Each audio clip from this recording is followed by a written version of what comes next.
남편의 변태 같은 욕구는 저를 부부 교환이라는 악몽의 게임 속으로 끌어들였습니다. 처음에는 그저 새로운 자극을 찾으려는 남편의 호기심이라고 생각했지만 그것이 저희 결혼 생활의 파멸을 초래할 줄은 상상도 못했습니다. 남편은 저를 설득하며 부부 교환이 단지 또 하나의 모험일 뿐이라고 말했습니다. 하지만 그 모험은 곧 저를 깊은 혼란과 상실감에 빠뜨렸고 저는 그 악몽에서 벗어나기 위해 몸부림치게 되었습니다. 안녕하세요. 저의 가족을 보호하기 위해 이름은 모두 가명으로 대체하겠습니다. 그해 저는 35살이었고 남편은 저보다 2살 더 많았습니다. 결혼한 지 10년이 되었고 우리는 대학교 때부터 연애를 시작해 결혼까지 하게 되었습니다. 하지만 결혼 후 2년 동안 아이가 생기지 않아 병원에서 정밀 검사를 받았고 충격적인 결과를 받게 되었습니다. 남편이 무정자증으로 인해 우리는 아이를 가질 수 없다는 사실이었습니다. 사실 저는 원래 2명에서 3명의 아이를 낳고 싶었기에 이 사실을 알게 된 후 한동안 우울증에 시달렸습니다. 남편도 잘못한 것이 없었지만 저와 함께 괴로워하는 남편의 모습을 보며 결국 이 현실을 받아들이기로 했습니다. 하지만 마음 한구석에는 여전히 아쉬움이 남아 있었습니다. 그럼에도 불구하고 만약 남편이 한 번의 실수를 저지르지 않았다면 저는 우리의 혼인 생활을 그대로 유지하려 했을 것입니다. 하지만 모든 것은 부부교환이라는 사건으로 인해 달라지기 시작했습니다. 저는 그렇게 보수적인 사람은 아닙니다. 그러나 공무원으로서 평소에는 보수적인 복장을 하고 다닙니다. 그런 환경에서는 지나치게 눈에 띄는 것을 피해야 하기 때문입니다. 예전에는 공공기관에서도 사무실에서 농담을 주고받는 일이 흔했습니다. 하지만 미투 사건 이후 사람들은 모두 조심스러워졌고 특히 남성들은 더 조심하게 행동하는 것 같습니다. 저는 예전의 분위기가 더 좋았다고 생각합니다. 하지만 20대 친구들은 그런 농담을 싫어한다고 합니다. 어찌되었든 저는 여자지만 지금의 분위기는 별로 마음에 들지 않습니다. 이런 환경 속에서 저도 벗어나고 싶었습니다. 남편은 저와 조금 다른 성격을 가지고 있습니다. 그는 개방적이고 새로운 것들을 쉽게 받아들이는 사람입니다. 아마도 그의 성격 때문일 것입니다. 모든 일은 그로부터 시작되었습니다. 아이들이 없는 집안에서는 부부가 할 수 있는 것들이 매우 제한적입니다. 아이를 키우지 않아서 잘 모르지만 아이가 집안의 활력을 불러일으키는 것은 확실한 것 같습니다. 그래서 저는 아이가 있는 가정을 매우 부러워합니다. 우리 부부는 둘이서 즐길 수 있는 것들을 많이 시도해 보았습니다. 제가 말하는 것은 부부 간의 친밀한 관계에 관한 것입니다. 자동차에서도 야외에서도 심지어 사람들이 오가는 야영장의 텐트 속에서도 우리가 사는 아파트 계단실에서도 사람들이 상상할 수 있는 곳은 모두 해봤습니다. 하지만 10년이라는 시간이 흐르면서 우리 부부의 관계도 점점 흥미를 잃어갔습니다. 사실 이러한 시도들은 주로 남편이 원해서 시작된 것이었고 저는 남편의 욕구를 따르는 편이었습니다. 그러나 이제는 남편도 더 이상 자극적인 것을 찾기 어려운지 한동안 그런 시도들이 잠잠해졌습니다. 그 후 우리 부부는 한 달에 2~3번 정도만 관계를 가졌고 남편은 점점 흥미를 잃은 듯 보였습니다. 아마 결혼 생활이 길어지면서 많은 부부들이 우리와 같은 문제를 겪고 있겠지만 그것을 해결할 만병통치약은 없는 것 같습니다.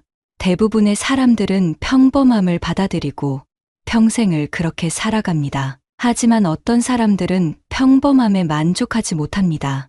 제 남편이 바로 그런 사람이었습니다. 저는 지금의 생활에 그럭저럭 만족하고 있어서 큰 불만은 없었지만 남편은 다르게 생각했습니다. 그는 항상 결혼 생활이 풍부해지려면 새로운 자극이 필요하다고 말했습니다. 저는 농담으로 그에게 당신, 이러다가 내가 도망갈까봐 두렵지 않아요? 라고 물었지만 남편의 대답은 항상 자신감 넘쳤습니다.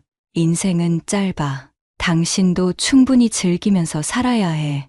인생은 한 번뿐이니까 젊고 예쁠 때 많은 것을 경험해봐야 나중에 후회하지 않을 거야. 그는 이렇게 말하며 항상 저를 기쁘게 했습니다. 그러나 그런 말들이 결국 우리 관계에 큰 변화를 가져올 줄은 전혀 예상하지 못했습니다. 사실 그 당시에는 이런 일이 함정이 될 것이라고는 전혀 생각하지 못했습니다. 어느 날부터인가 남편이 이상한 제안을 계속하기 시작했는데 처음에는 속으로 이 사람이 무슨 생각을 하는 거지? 라고 비웃었습니다. 그러나 그 일이 시작부터 잘못된 것임을 어렴풋이 느끼면서도 남편의 끈질긴 설득에 호기심이 생겨 깊이 논쟁하지 않고 넘어갔습니다. 이는 결국 제가 남편의 제안을 묵인한 셈이 되었고 오랜 부부 생활의 평범함이 정말로 지루함을 느끼게 했던 것 같습니다. 그 후 몇 주 동안 남편은 인터넷에서 관련 정보를 찾아보기 시작했습니다. 처음에는 단순히 성인 영화나 포럼을 둘러보는 정도였지만 시간이 지나면서 남편은 저에게 부부 교환을 다룬 영화를 보여주기 시작했습니다. 그 영화는 일본에서 제작된 부부 교환 영화였는데 저는 처음에 큰 충격을 받았습니다. 영화 속 자극적인 장면들을 보며 저는 어떻게 두 부부가 한 공간에서 저렇게 아무렇지 않게 행동할 수 있는지 믿기 어려웠습니다. 당시 저는 일본에서는 원래 자극적인 영화가 많으니 단지 영화적 설정일 뿐이라고 생각했습니다. 하지만 그 후로 남편은 가끔 부부 교환에 대한 생각을 제게 이야기하기 시작했습니다. 저는 이를 단순한 농담으로 받아들였고 크게 신경 쓰지 않았습니다. 그러나 남편은 몰래 부부 교환 관련 포럼에 접속해 실제로 그런 사람들과 교류하기 시작했습니다. 그 포럼에서 이야기되고 있는 내용과 사진들은 저에게 큰 충격을 주었고 한국에서도 정말 그런 일이 일어나고 있다는 것을 알게 되었습니다. 서로의 배우자를 바꿔가며 뒤엉키는 모습은 제 세계관을 완전히 뒤흔들었습니다. 남편은 제 반응을 살피며 실제로 부부 교환을 시도해보자는 제안을 했습니다. 당시 저는 분명히 싫다고 했지만 명확히 거절하지 않았습니다. 지금 생각해보면 그때 왜 그렇게 애매하게 반응했는지 저 스스로도 이해할 수 없습니다. 만약 그때 제가 단호하게 거절했다면 상황이 오늘날처럼 발전하지 않았을 것입니다. 제가 명확히 거절하지 않자 남편은 이를 묵인한 것으로 여겼고 더욱 적극적으로 교환 상대를 찾기 시작했습니다. 설날이 지나고 어느 날 남편은 갑자기 저를 컴퓨터 앞으로 끌고 가서 카카오톡의 대화 내용을 보여주었습니다. 그 내용은 수원의 한 남자가 우리와 접촉을 원한다는 내용이었습니다. 저는 그때 매우 화가 났습니다. 남편이 정말로 이런 일을 벌이다니 믿을 수 없었습니다. 남편은 즉시 저를 달래며 그저 한번 접촉해보자는 것이며 제가 동의하지 않으면 바로 연락을 끊겠다고 약속했습니다. 그 남자는 수원의 한 식당의 사장인 김성수였으며 나이는 남편보다 2살 더 어렸습니다. 이 상황을 받아들이기 어려웠지만 남편의 끈질긴 설득과 제 내면의 혼란 속에서 저는 결국 남편의 제안에 동의하게 되었습니다. 그것이 우리 결혼 생활에 어떠한 영향을 미칠지 전혀 알지 못한 채 말이죠. 우리 부부는 곧바로 김성수와 영상 통화를 통해 연락을 주고받기 시작했습니다. 영상에서 상대방은 체격이 크고 외모는 특별히 잘생기진 않았지만 어느 정도 위험이 있어 적어도 싫지는 않았습니다. 처음에는 두 남자만 영상에 등장했고 이는 서로의 아내가 상대방을 확인할 수 있게 하기 위함이었습니다. 김성수는 남편에게 아내를 보여달라고 요청했고 남편은 저를 보며 눈짓을 보냈습니다. 저는 약간 부끄러웠지만 결국 고개를 끄덕이며 화면의 모습을 드러냈습니다. 그날 밤 남편은 제 귀에 속삭이며 너 이제 낯선 사람과 섹스를 하게 될 거야. 흥분되지 않아? 라고 말하며 격렬하게 저를 애무했습니다. 놀랍게도 저도 그 말에 흥분되기 시작했습니다. 그날 밤 우리는 오랜만에 깊은 사랑을 나누었고 그 여운 속에서 첫 만남을 약속하게 되었습니다. 저는 우리의 집에서 이런 일을 하는 것이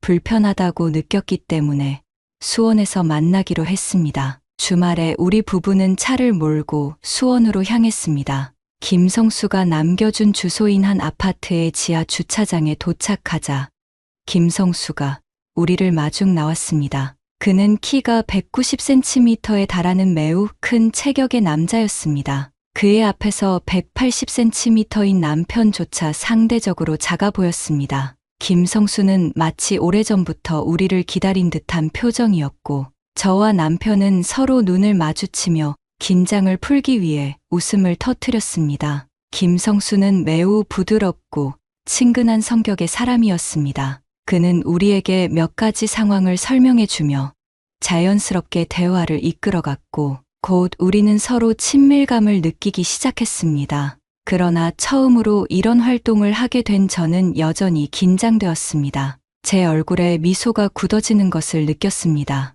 김성수는 엘리베이터에 타면서 제 표정을 보고는 웃으며 말했습니다. 민경 씨, 처음이시죠?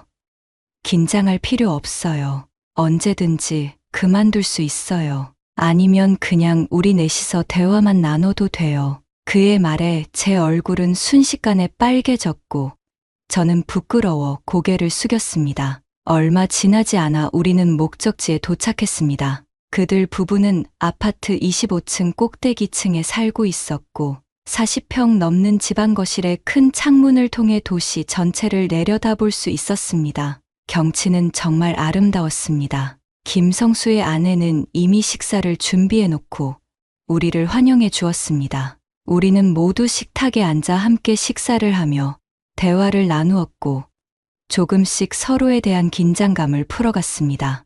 음식이 정말 맛있어요. 직접 요리하신 건가요?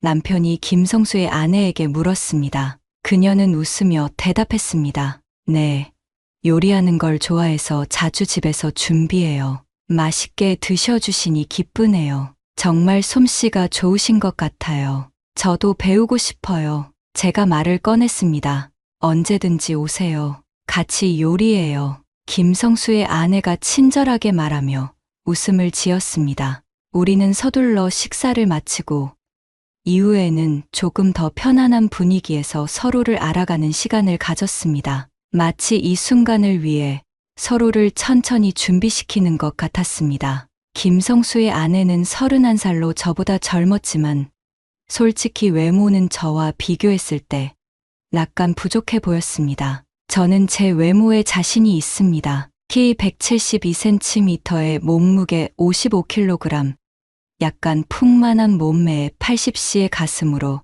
제법 섹시하다는 평가를 받습니다. 김성수의 아내는 키가 160cm에 조금 마른 체형이었고 장점이라면 그녀의 외모가 어려 보여 20대 중반처럼 보였다는 것과 피부가 매우 희고 깨끗하다는 점이었습니다. 그녀는 나름의 청순미가 있었고 요가 강사로서 탄력 넘치는 몸매를 자랑했습니다. 그런 면에서 남편이 왜 그녀에게 관심을 가졌는지 이해할 수 있었습니다. 솔직히 말하자면 조금 질투가 났습니다. 우리는 마음이 붕 떠 있는 상태로 식사를 마친 후 거실에 앉아 잠시 TV를 보았습니다. 분위기는 약간 어색했지만 김성수가 이 침묵을 깼습니다. 그는 우리에게 우리 집 안방에는 빔 프로젝트로 영화를 볼 수 있는데 영화 한 편 볼까요?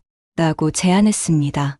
남편은 저를 한번 쳐다보았고 저는 고개를 숙이며 아무 말도 하지 않았습니다. 남편은 고개를 끄덕였고 우리는 그의 제안을 따르기로 했습니다. 김성수 부부는 우리를 데리고 안방으로 향했습니다.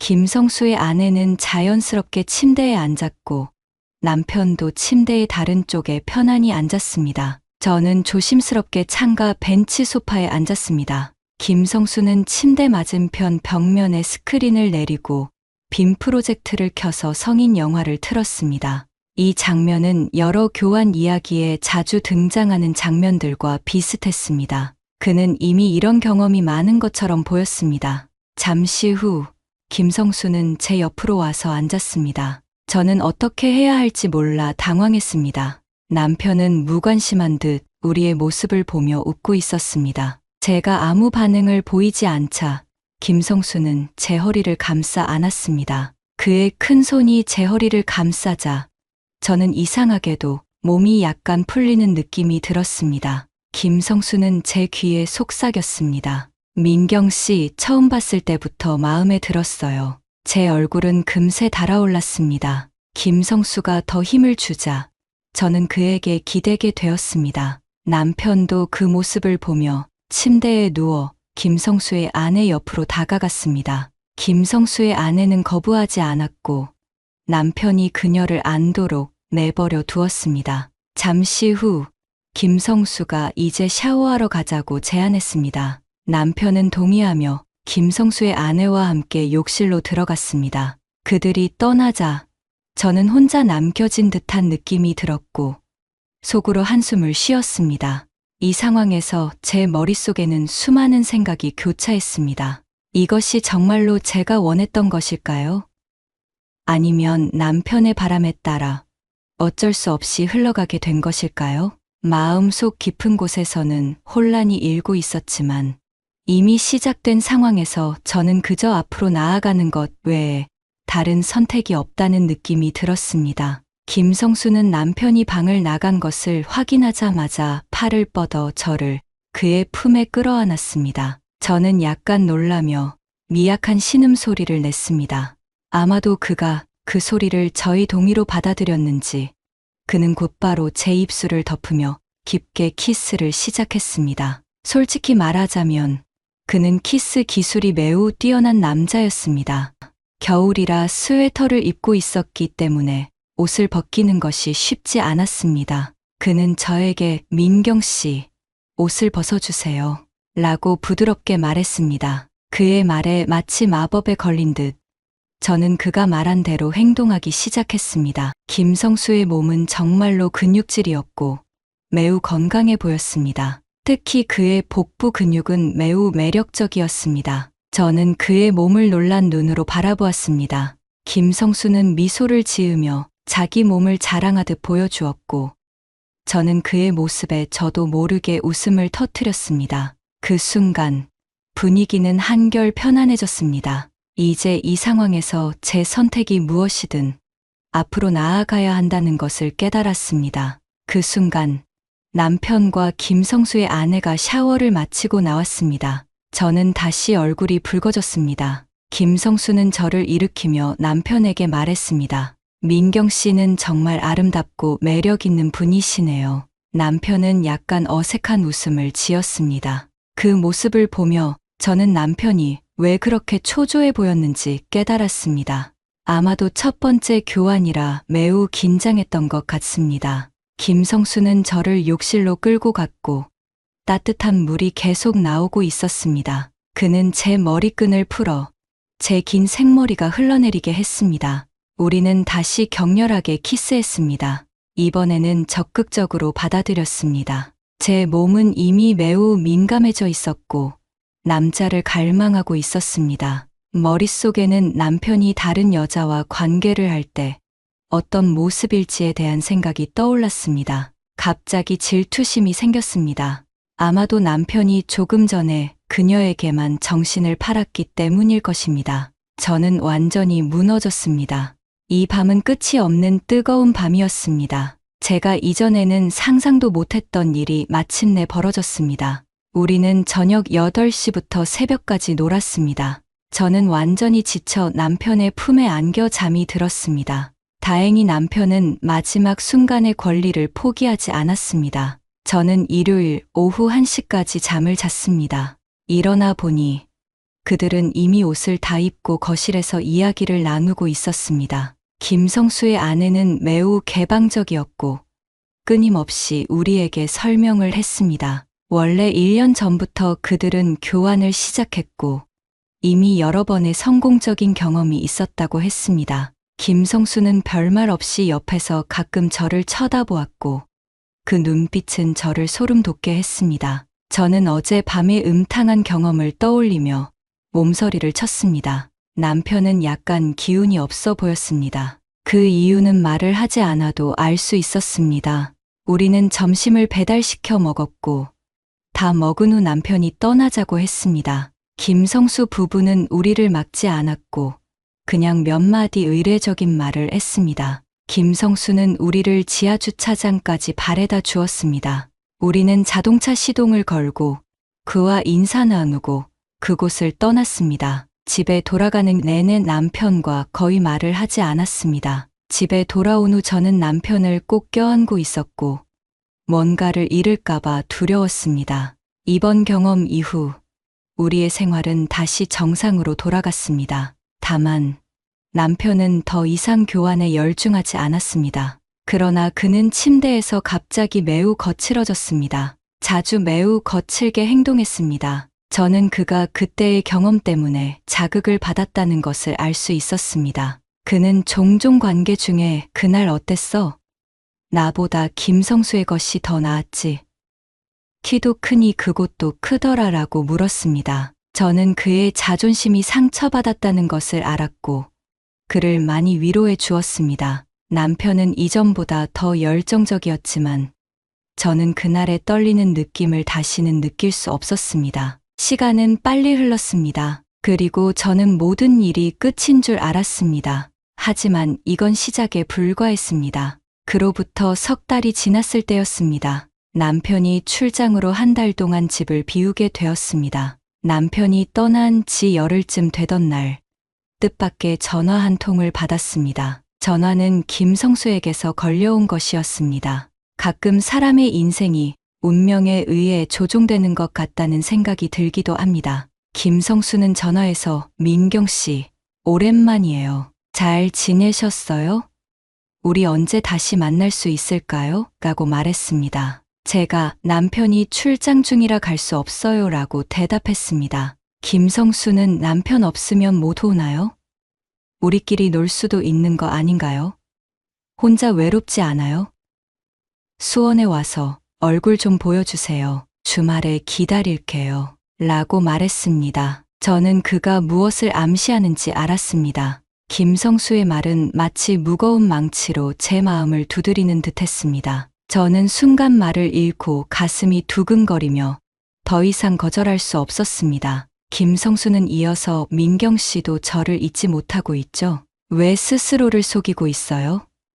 우리 같이 멋진 밤을 보내요. 민경 씨도 만족할 수 있을 거예요. 라고 말했습니다. 그의 말은 마치 마법처럼 들렸습니다. 저는 그 순간부터 그에게는 제가 거부할 수 없는 힘을 가지고 있다는 걸 깨달았습니다. 저는 "생각해 볼게요 라고 말하며 전화를 끊었고 끝없는 고통에 빠졌습니다. 이제 단순한 감정 없는 교환이 아니라는 것을 알았습니다. 저는 위험의 경계에 서 있는 것 같았고 두려움을 느꼈습니다. 35살의 저는 이미 청춘을 지나온 나이였고 안정된 직업과 행복한 가정을 가지고 있었습니다. 하지만 저는 치명적인 유혹에 무력하게 끌려가고 있었습니다. 저를 혼란스럽게 만드는 것은 그의 매력적인 외모나 거대한 크기 때문일까요?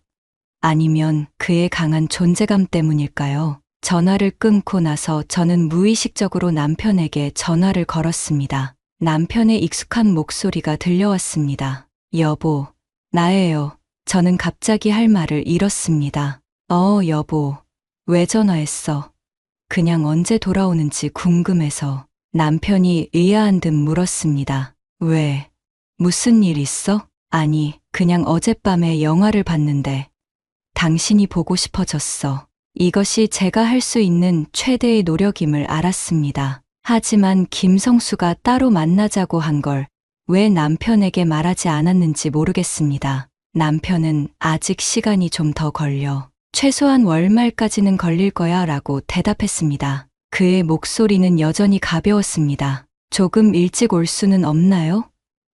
당신이 보고 싶어요." 저는 잠시 머뭇거렸고 그 말을 꺼내는데 큰 용기를 냈습니다. 하지만 그 순간 제가 남편에게 김성수와의 약속에 대해 말하지 않았다는 사실이 더욱 저를 혼란스럽게 만들었습니다. 남편이 조용히 물었습니다. "뭔가 고민이 있는 것 같은데 무슨 일이야?"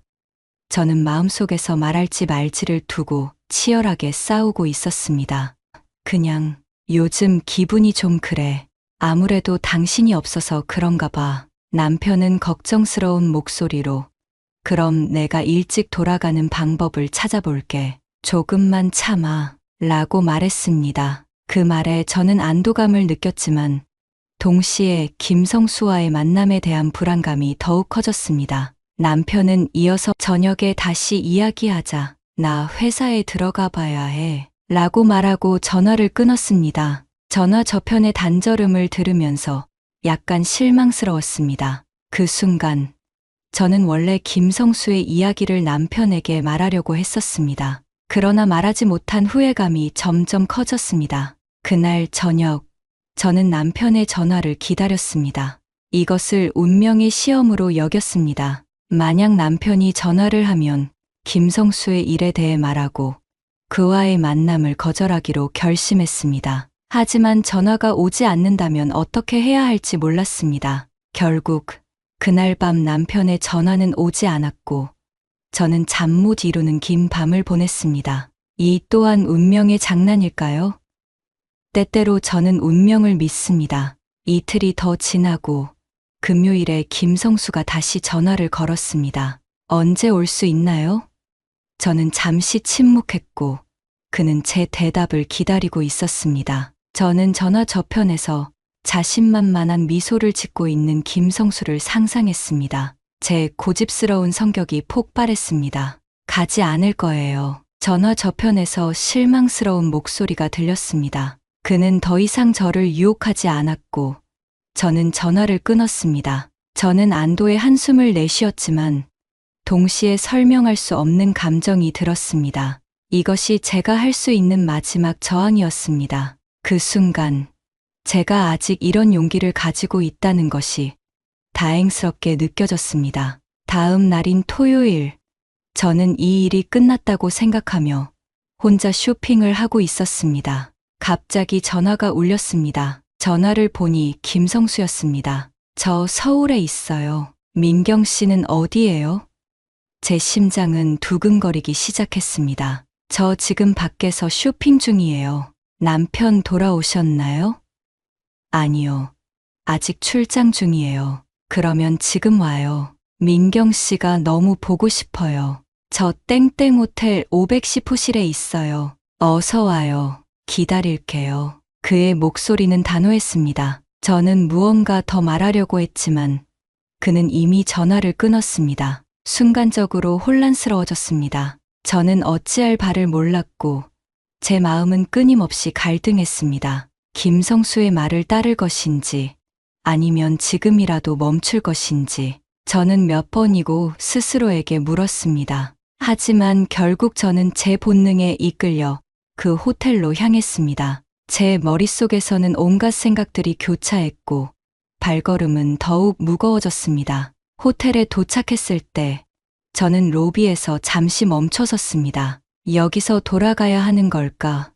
라는 생각이 들었지만 결국 엘리베이터에 올랐습니다. 5층에 도착한 저는 김성수가 말한 510 호실 앞에 섰습니다. 문을 두드리려는 순간 다시 한번 망설이게 되었습니다. 하지만 이미 여기까지 온 이상 더는 돌이킬 수 없다고 느꼈습니다. 저는 조심스럽게 문을 두드렸고 곧 문이 열리면서 김성수의 얼굴이 나타났습니다. 그는 저를 보자마자 미소를 지으며 말했습니다. 오랜만이에요. 민경 씨, 들어와요. 그의 목소리는 따뜻했지만 동시에 저를 강하게 끌어당겼습니다. 저는 그의 말을 따랐고 안으로 들어갔습니다. 문이 닫히는 순간 저는 알 수 없는 두려움과 설렘에 휩싸였습니다. 김성수는 저를 소파에 앉히고 차를 한 잔 따라 주었습니다. 어떻게 지냈어요? 그는 차분한 목소리로 물었습니다. 저는 차를 마시며 그의 물음에 간단히 대답했습니다. 그냥 평범하게 지냈어요. 그는 제 얼굴을 바라보며 말했습니다. 민경 씨, 당신이 계속 생각났어요. 민경 씨도 저처럼 그때의 느낌을 잊지 못한 거죠. 그의 말에 저는 심장이 뛰기 시작했고 그와 다시 만나고 있다는 현실이 더욱 명확해졌습니다. 하지만 그 순간 남편의 얼굴이 떠올랐습니다. 이게 정말 옳은 일인가라는 의문이 머릿속을 가득 채웠습니다. 저는 김성수에게서 눈을 떼며 잠시 생각에 잠겼습니다. 김성수는 제 머뭇거리는 모습을 보고 다가와 제 손을 잡았습니다. 민경 씨, 이건 우리 둘만의 비밀이에요. 누구도 알 필요 없고 우리만 알면 돼요. 그러니까 걱정하지 마요. 그의 말은 달콤했고 저를 설득하는데 성공했습니다. 저는 그와 눈을 마주치고 조용히 고개를 끄덕였습니다. 그날 밤, 저는 김성수와 함께 시간을 보냈습니다. 하지만 제 마음 한구석에는 여전히 불안과 죄책감이 남아 있었습니다. 밤은 깊어가고 저는 이 상황이 현실인지 아니면 꿈속에 있는지 혼란스러웠습니다. 하지만 저는 며칠 동안 제 마음을 짓눌렀던 돌덩이가 쑥 빠지는 듯한 시원함을 느꼈습니다. 적어도 이것은 일종의 해방 방법이라고 생각했습니다. 중간에 휴식을 취하면서 우리는 오랜 시간 동안 이야기를 나눴습니다. 교환 과정에 대해 이야기하던 중 김성수는 진지한 표정으로 말했습니다. 민경 씨가 처음에 왜 거절하지 않았는지 아세요? 사실 무의식적으로 평범한 삶에 지쳐 있었기 때문이에요. 저는 아니에요. 저는 평범한 삶에 만족할 수 있어요. 라고 말하며 그의 말을 끊었습니다. 그러나 김성수는 고개를 가로저으며 계속 말했습니다. 그건 그냥 본인이 고집을 부리고 있는 거예요. 하지만 왜 그런 무의식이 있는지 생각해 보셨어요? 그건 본인이 원래 욕망을 가진 여자이기 때문이에요. 이런 남자가 주는 즐거움이 필요하다는 거죠. 무의식은 본인이 알 수 없는 거잖아요. 그렇지 않다면 정말로 무의식일까요? 그의 말은 마치 제가 그 욕망을 받아들여야 한다고 설득하는 것 같았습니다. 그러면서 그는 이어 말했습니다. 이것이 바로 당신의 운명의 계획이라는 거예요. 그의 말에 저는 혼란스러워졌습니다. 마음속에서 누군가 정말 이것이 운명의 계획일까라고 묻고 있었습니다. 김성수는 저를 강하게 끌어안으며 부드럽게 속삭였습니다. 말 그대로 당신은 저에게 가장 섹시한 여자일 뿐만 아니라 제 운명으로 정해진 여자예요. 당신의 몸을 가장 뜨거운 열정으로 즐기게 해줄게요. 김성수의 부드러운 목소리와 숨결은 저를 완전히 녹아내리게 만들었습니다. 마음속 깊은 곳에서 그래, 이게 바로 내 운명이야 라는 생각이 들기 시작했습니다. 그날 밤, 우리는 8시간 동안 거의 침대를 떠나지 않고 서로의 몸을 탐닉했습니다. 휴식 시간 외에는 끊임없이 사랑을 나누었습니다. 저는 이 무책임한 생활, 걱정 없이 사랑을 나누는 생활을 점점 좋아하게 되었고, 심지어 잠을 자는 동안에도 그의 몸을 만지작거렸습니다. 지난 30여 년간의 답답한 생활에서 벗어나 자유롭게 된 저는 이런 생활에서 매우 충만한 느낌을 받았습니다. 김성수의 넓고 단단한 가슴은 저에게 안정감을 주었고, 그것이 제가 가장 필요로 하는 것이라는 생각이 들었습니다. 저는 무의미한 일상에서 벗어나 충만한 삶을 살고 싶었습니다. 남편이 돌아오기 전까지 김성수는 주말마다 저희 집 근처에 와서 저를 불렀습니다. 심지어 평일에도 그는 운전해서 저를 만나러 왔습니다. 그는 식당 사장이었기 때문에 저보다 시간이 자유로웠습니다.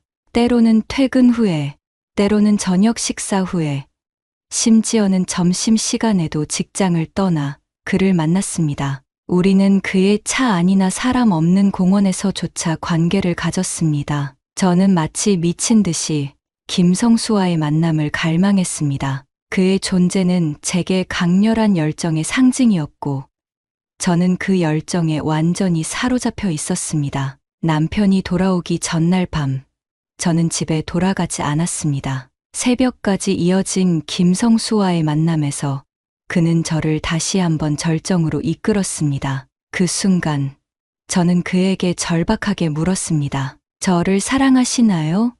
하지만 김성수는 대답 대신 그저 미소만 지었습니다. 그 미소는 승리자의 미소였습니다. 김성수는 저와 더욱 편하게 만나기 위해 우리 집에서 조금 떨어진 곳에 작은 원룸을 임대했습니다. 그 방은 오직 우리 둘의 은밀한 만남을 위해 마련된 곳이었고, 저는 언제든 그를 만나러 갈 준비가 되어 있었습니다. 김성수가 서울에 올 때마다 저는 몇 시간 동안 자취를 감추고 그가 임대한 집으로 향했습니다.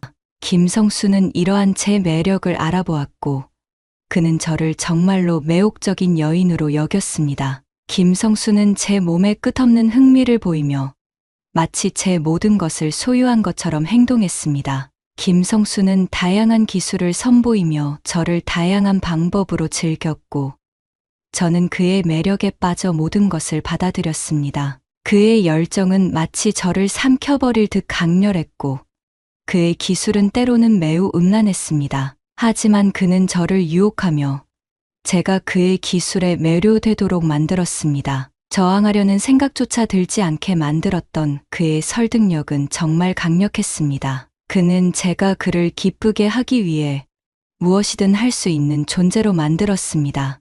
어느 날, 김성수에게서 다시 전화가 걸려왔습니다. 그는 목요일에 서울에 올 것이니 새로운 게임을 준비하라고 말했습니다. 반년이 지났지만 그의 전화를 받을 때마다 제 마음은 여전히 설레었습니다. 목요일 오후, 저는 직장에서 반차를 내고 그가 임대한 집으로 향했습니다. 김성수는 이미 그곳에서 저를 기다리고 있었습니다. 우리는 만날 때 거의 아무 말도 나누지 않고 바로 본론으로 들어갔습니다. 제가 문을 열자마자 우리는 격렬하게 키스를 나누었고, 그의 열정은 언제나 변함없었습니다. 키스가 끝난 후 그는 미소를 지으며 저를 바라보았고, 저는 곧 이어질 일들을 알고 있었습니다. 그는 침대에 앉아 눈을 가늘게 뜨고 제 공연을 즐기고 있었습니다. 저는 안에 검은색 가터벨트와 반투명한 속옷, 그리고 검은색 스타킹을 신고 있었습니다. 이것은 그가 가장 좋아하는 복장이었습니다. 그는 제가 무엇을 원하고 있는지를 정확히 알고 있었고, 그에 맞춰 제 욕망을 자극했습니다. 김성수와의 경험을 통해 저는 여성도 쌀 수 있다는 걸 처음 알게 되었습니다.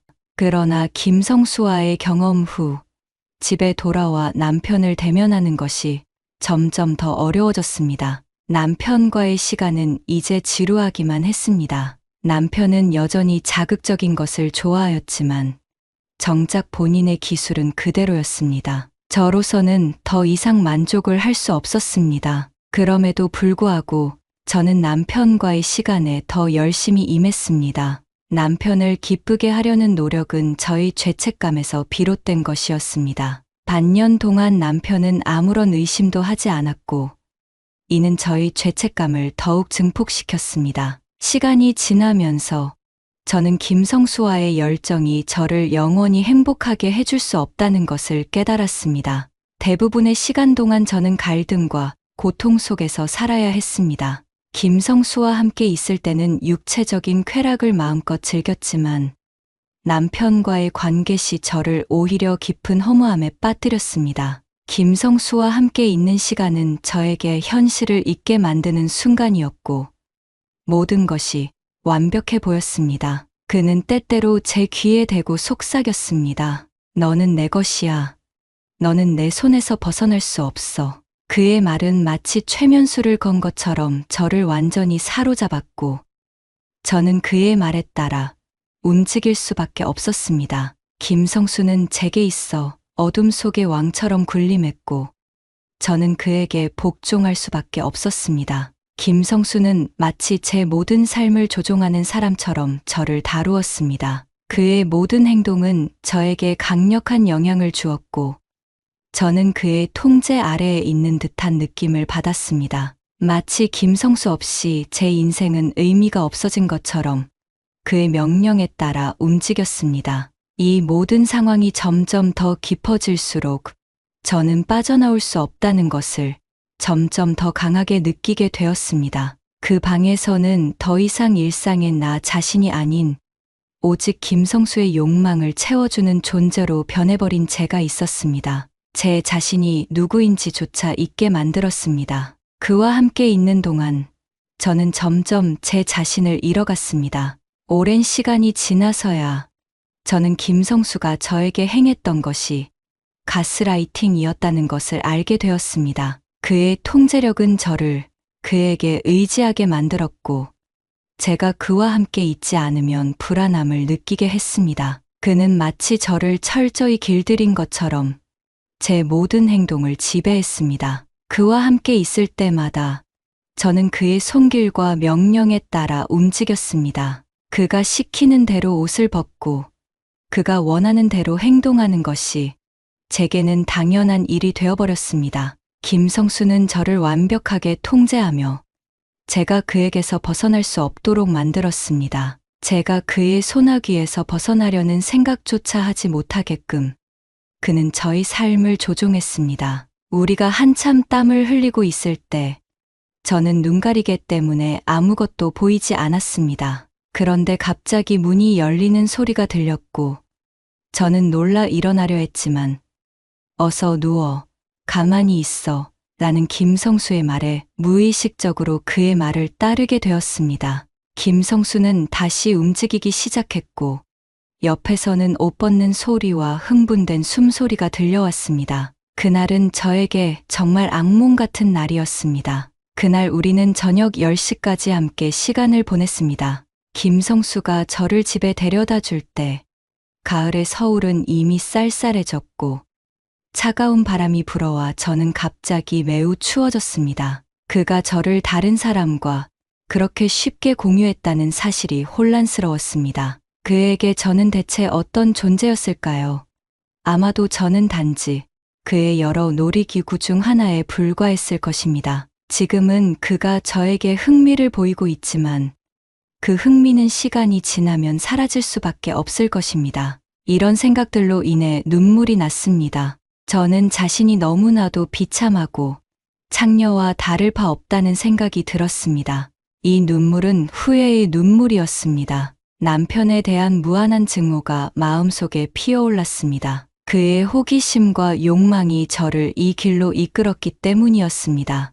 여자는 항상 감정의 동물입니다. 남자를 사랑하면 그를 위해 무엇이든 할 수 있습니다. 그러나 김성수의 태도는 저에게 처음으로 그런 감정에 대해 의문을 품게 만들었습니다. 감정이 없다면 여자는 쉽게 자신의 몸을 내주지 않을 것입니다. 적어도 저는 그렇지 않았습니다. 이 모든 상황이 저를 혼란에 빠뜨렸고 이제야 그동안 억눌려왔던 감정들이 터져나오는 듯했습니다. 집에 도착하자마자 저는 침대에 누워 울음을 터뜨렸습니다. 김성수와 남편, 그리고 스스로에 대한 실망감이 저를 짓눌렀습니다. 이게 정말 내가 원했던 삶이었을까라는 의문이 머릿속을 가득 채웠고 저는 앞으로 어떻게 해야 할지 모른 채 깊은 잠에 빠져들었습니다. 이후 저는 김성수와의 관계를 끊으려고 노력했습니다. 몇 달 동안 가끔 그의 연락을 받긴 했지만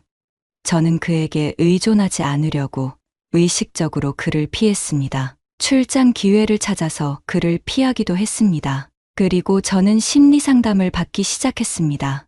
이런 상실감은 저의 현실 생활에도 영향을 미쳤습니다. 남편과의 관계는 점점 더 냉담해졌고 때로는 하루 종일 한마디도 하지 않는 날도 있었습니다. 그렇게 시간이 흐른 어느 날, 새해 첫날에 저는 김성수에게 전화를 걸었습니다. 저는 결단력 있게 그에게 말했습니다. 우리 이제 끝내요. 김성수는 놀랐지만 곧 자신감 있게 대답했습니다. 넌 나를 벗어날 수 없어. 이것이 너의 운명이야. 저는 단호하게 말했습니다. 그만해요. 난 단지 당신의 놀이기구였을 뿐이잖아요. 이제 더 이상 그러지 않을 거예요. 내 삶을 방해하지 말아요. 만약에 다시 한번 연락하면 경찰에 신고할 거예요. 전화를 끊은 그 순간 저는 해방감을 느꼈습니다. 설 연휴가 지나고 저는 남편에게 이혼을 제안했습니다. 김성수와의 경험은 제 마음 깊숙한 곳에 자리한 혼란과 고통을 더 이상 무시할 수 없게 만들었고 결국 이 결혼 생활을 유지할 수 없다는 확신을 주었습니다. 남편은 매우 놀랐고 저를 붙잡으려 애썼습니다. 이유를 묻는 남편의 질문에 저는 끝까지 진실을 말하지 않았습니다. 제가 진실을 털어놓는다면 그는 삶에 대한 희망을 완전히 잃게 될 것이라는 생각이 들었기 때문입니다. 저는 담담하게 말했습니다. 나는 그저 평온한 삶을 원해요. 당신의 변태 같은 취미에 더 이상 맞춰줄 수 없어요. 이런 삶은 내가 원하는 삶이 아니에요. 제 말 속에는 남편에게 줄 수 있는 최소한의 상처를 담고 있었고, 그에게 줄 수 있는 마지막 배려가 이 방법뿐이라는 생각이 들었습니다.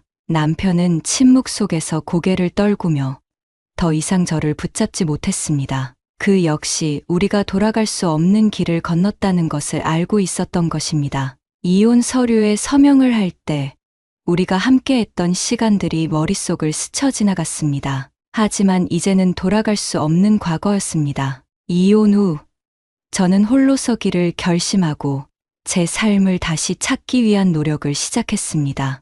김성수의 가스라이팅에서 벗어나면서 저는 제 삶을 되찾고자 했습니다. 남편과의 결혼 생활을 마무리한 후 제 마음속에는 공허함과 슬픔이 자리했지만 동시에 새로운 시작에 대한 기대감도 있었습니다. 새로운 남편을 만난 것은 생각보다 갑작스러웠습니다. 우리는 공통된 친구의 소개로 알게 되었고 처음에는 별다른 기대 없이 만나게 되었죠. 그는 저보다 몇 살 연상이었고 안정된 직업과 따뜻한 성품을 가진 사람이었습니다. 그의 첫 인상은 매우 신뢰할 만한 사람으로 보였고 저를 있는 그대로 받아들이고 존중해 주었습니다. 그의 진심 어린 관심과 배려는 상처 입은 제 마음에 큰 위로가 되었습니다. 그와 함께한 시간들은 제가 다시 사랑을 믿고 마음을 열 수 있도록 해주었습니다. 그는 저와 함께할 때마다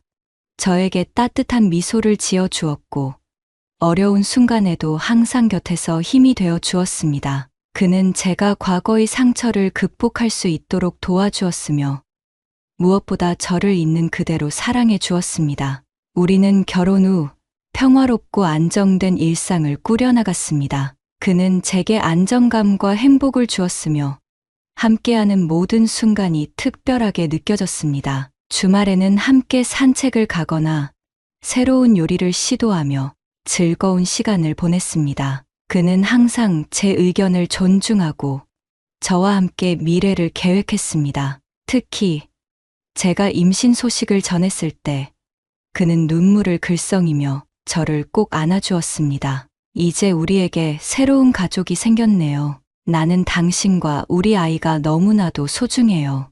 앞으로 더 행복한 가정을 만들기 위해 노력할게요. 그의 진심 어린 말에 저는 다시 한번 그에게 감사함을 느꼈습니다. 임신 이후 그는 더 적극적으로 저를 돌보며 매일 아침 따뜻한 차를 준비해주고 퇴근 후에는 함께 태교를 위한 음악을 들으며 시간을 보냈습니다. 그는 태어날 아이를 위해 아기방을 꾸미는 것도 함께 했으며 아이의 미래에 대한 이야기를 나누며 우리의 꿈을 함께 그려갔습니다. 이제 저는 과거의 상처를 뒤로하고 새로운 남편과 함께한 이 시간이 제 인생에서 가장 소중한 순간들임을 느낍니다. 그의 사랑과 배려 속에서 저는 다시 웃을 수 있게 되었고 곧 태어날 우리의 아이와 함께 더 행복한 미래를 꿈꾸고 있습니다. 그와 함께하는 하루하루가 감사하고 저는 이제 진정으로 행복하다고 말할 수 있습니다. 이런 평범하지만 따뜻한 삶이 제가 진정으로 원하는 삶입니다. 오늘의 사연은 여기까지입니다. 구독, 좋아요, 알림 설정 잊지 마세요. 더 많은 사연 올려드리겠습니다. 시청해 주셔서 감사합니다.